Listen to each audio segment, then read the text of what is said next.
Idhi nade, idhi mkate mayai maber. Ojwang, iko mkate inaitwa mkate mayai, mkate mama kayai, o mkate sponge ya kusafisia vyombo. Unachukua mayai ya mama ile ilikuwa expire kwa tumbo, unaekea kwa bakuli. Unasagia na vanilla, unaeka na iliki na sukari. Twanga kutwangia kama ile Muisa liba jana last month nini pale barabara ya Digo Road. Unatwangia mpaka inakuja hivyo, alafu unamwagia unga. Unga in batches. Changanya na whisk. Baadaye changanya na mjiko. Kuchanganyia kisha mwagia kwa bakuli iko mikaratasi na mifuta.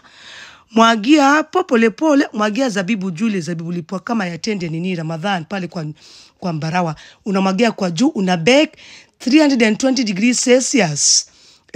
Yero kama ano, unamwagia inakuja namna hivyo, inakuja imeiva. Maber, hii Ramadhani isiende, ibaki tu hapo. Manake pale marikiti wewe ndio kusema.